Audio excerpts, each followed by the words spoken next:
Assalamualaikum warahmatullahi wabarakatuh. Di sini saya akan mempresentasikan materi mengenai derivatives for function of two or more variables. Dan saya berasal dari kelompok 12 dan saya berdua bersama teman saya Safira Ratu Azahra. Lalu selanjutnya ada table of content, di mana yang pertama ada function of two or more variables, yang kedua ada partial derivatives, yang ketiga ada limits and continuity, yang keempat ada differentiability, lalu selanjutnya ada directional derivatives and gradients, lalu ada the chain rule, lalu ada tangent lines and approximation, lalu ada maxima and minima, dan yang terakhir adalah the method of Lagrange multipliers. Jadi yang pertama itu ada function of two or more variables, di mana fungsi real dengan dua peubah real adalah fungsi yang memadankan pasangan terurut x dan y elemen R kuadrat dengan sebuah bilangan z adalah elemen R. Notasinya adalah z sama dengan fxy, yang dimana x dan y disebut peubah variabel bebas, z disebut peubah atau variabel tak bebas. Daerah definisi domain dari fungsi f dinotasikan df adalah kumpulan semua pasangan xy, sehingga fxy terdefinisi punya nilai dan daerah nilai range dari fungsi f rf sama dengan z elemen r, z sama dengan fxy, xy elemen dari df. Dapat dilihat grafik fungsi peubah seperti di bawah. Lalu berikut merupakan contoh kurva ketinggian. Lalu selanjutnya ini adalah kurva dengan tiga peubah. Lalu ini adalah function of two more variables dari grafik. Lalu yang ini adalah grafik berdimensi 3 dimensi dengan tingkat kerumitan tertentu. Lalu untuk contoh selanjutnya sendiri adalah fxy sama dengan ln 9 min x kuadrat min 9y kuadrat. Nanti jadi 9 min x kuadrat min 9y kuadrat lebih besar dari 0. Nanti menjadi x kuadrat plus 9 plus y kuadrat lebih kecil dari 1. Maka didapatkan gambarnya seperti berikut. Lalu selanjutnya ada partial derivatives, di mana turunan parsial dari fungsi dua peubah bertujuan untuk menghitung gradien tanjakan laju perubahan ketinggian dari kurva yang merupakan perpotongan permukaan z sama dengan fxy dengan bidang sejajar dengan bidang xoz atau bidang yoz. Untuk itu dikenal ada dua macam turunan parsial, yaitu turunan parsial terhadap variabel x dan turunan parsial terhadap variabel y, di mana contohnya dapat dilihat di kanan. Lalu ini merupakan contoh soalnya, di mana cari partial derivatif dari fxy sama dengan x kuadrat y plus sin x plus cos y. Di mana untuk yang x sendiri sama dengan fx sama dengan 2xy plus cos x plus 0, maka didapatkan hasil fx sama dengan 2xy plus cos x. Lalu untuk yang y akan didapatkan fy sama dengan x kuadrat plus 0 plus min sin y sama dengan fy sama dengan x kuadrat min sin y. Lalu selanjutnya ada limits dan continuity, di mana kita bisa memisahkan z sama dengan fxy, fungsi dua peubah, dan ab adalah elemen R kuadrat. Kita akan mengamati kecenderungan nilai fxy bila xy mendekati titik ab. Perhatikan grafik dari peta kontur di bawah, di mana fxy sama dengan x kuadrat min y kuadrat x kuadrat plus y kuadrat. Maka ditemukan bila xy sama dengan 0, maka sepanjang sumbu x nilai fxy-nya sama dengan 1. Apabila xy sepanjang sumbu y, maka nanti nilainya akan min 1. Apabila xy 0, sepanjang garis y sama dengan x, maka fxy-nya sama dengan 0. Lalu ini merupakan grafik kontur, dapat diperhatikan di mana fxy sama dengan x kuadrat plus y kuadrat. Nanti dari gambar dapat dilihat kurva biru menunjukkan jalur-jalur yang semuanya menuju titik asal. Pada tiap jalur terjadi kecenderungan nilai fxy bila xy sama dengan 0. Maka limit dari fungsi dua peubah fxy untuk xy mendekati ab disebut L.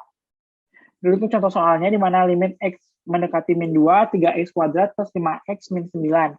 Jadi nanti dimasukin nilai min 2-nya, nanti ketemu 3 kali min 2 kuadrat tambah 5 kali min 2 min 9 sama dengan 12 min 10 min 9, didapatkan hasilnya 7.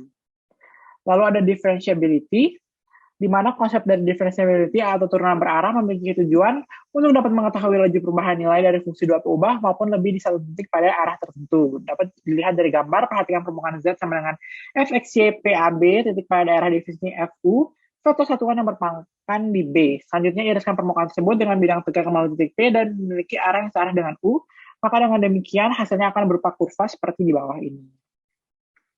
Untuk contoh soalnya di mana adalah test differentiability dari fx sama dengan x min 2 di x sama dengan 2. Dari mana? Dari situ kita tahu fungsi ini akan kontinu pada x sama dengan 2, dapat dilihat dari grafik. Akan tetapi jika kita masukkan ke rumus, nanti akan mendapatkan hasil nilainya adalah 1. Dan dengan kesimpulan karena nilai f F yang minus dan F yang positif berbeda, maka nilai F2 tidak ada, sehingga F bukan merupakan differentiable di X sama dengan 2, dan pada titik lainnya fungsi tersebut akan differentiable. Lalu yang terakhir ada directional derivatives untuk dan gradients, di mana dapat kita lihat dari perhatikan kurva ketinggian dengan level 1 dan fungsi Z fxy titik PAB berada pada kurva tersebut, di mana vektor singgung satuan di titik P, dan nilai DUFP sama dengan 0, tetapi di lain pihak DUFP sama dengan gradien FPU, jadi di gradien FPU sama dengan 0. Dilihat dari grafik, dapat disimpulkan bahwa gradien FP tegak lurus terhadap lengkungan 1, kemudian dapat dilakukan perluasan konsep dengan memisahkan Fxyz sama dengan K, sebuah permukaan, dan P sembarang titik di permukaan tersebut. Maka gradien F sama dengan Fxp, Fyp, Fzp tegak lurus permukaan di titik P. Berikut merupakan contoh teoremanya. Dan untuk contoh soalnya sendiri dapat dilihat temukan directional derivative dari du fxy sama dengan x kuadrat min xy plus 3y kuadrat dengan arah u sama dengan cos theta dan sin theta. Selanjutnya dideterminasikan nilai du f min 1, 2. Lalu kita jawab di mana fxy sama dengan 2x min y, fyxy sama dengan min x plus 6y. Dan nanti didapatkan nilai R cos theta-nya 3/5, lalu dimasukkan ke rumus, nanti dapat nilai du fxy-nya sama dengan 2x plus 42/5. Lalu untuk yang selanjutnya determinasikan nilai DUF min 1, 2, didapatkan hasilnya nanti akan menjadi 8. Sekian presentasi dari saya, selanjutnya akan dilanjutkan oleh teman saya. Terima kasih.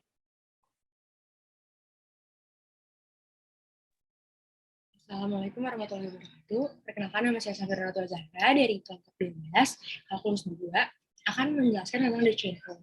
Jadi the chain rule itu merupakan fungsi komposit D sama dengan fgx atau fx. Jika G terdiferensiasi di X dan F terdiferensiasi di Gx, maka Y sama dengan fgx dan fgx terdiferensiasi di X dan fgx F aksen Gx, Y aksen X, atau Dx, Fgx sama dengan F aksen Gx, Gx. Atau dy per dx sama dengan dy per du dikali du per dx. Dan aturan rantai merupakan turunan fungsi komposit dan merupakan turunan fungsi lembar atau auto function yang dievaluasi pada fungsi dalam function lalu dikali dengan turunan fungsi dalam. Selanjutnya adalah directional derivatives dan gradient. Itu usaha F dapat ditentukan P, maka F memiliki nilai yang berarah pada P dalam vektor kesatuan yaitu U sama dengan U 1i dan U2j dan DUF P sama dengan UDF P, yakni DUFXY sama dengan U1FXY plus U2FXY. Selanjutnya merupakan time planes and approximation, yaitu misalkan FXYZ menentukan sama dengan kamu menentukan suatu permukaan dan akan bahwa F terdiferensi di titik Px 0 y 0 z 0 dari permukaan dengan Fx 0 y 0 z 0 tidak sama dengan 0, maka bidang P melalui tegak lurus Fx 0 y 0 z 0 disebut dengan bidang simbol. Ada permukaan di P. Selanjutnya merupakan maksima dan minima. Maksima dan minima dimaksudkan sebagai titik sembarang titik P sebagai titik tetap. Misalkan F adalah fungsi dengan daerah S dan P suatu titik A, Fp0 merupakan maksimum global dari F, Fp0 merupakan minimum global apabila P0 lebih besar dan nilai minimum apabila lebih kecil. Dan nilai ekstrim global adalah Fp0 sama dengan minimum dan maksimum. Selanjutnya yang terakhir adalah the method of Lagrange multipliers. Ini merupakan perkalian Lagrange yang menyelesaikan persamaan ekstrem yang berdata apabila mengubah persamaan ini dalam parameter seperti semula yang tidak dapat mudah dilakukan. Sekian dari saya. Wassalamualaikum warahmatullahi wabarakatuh.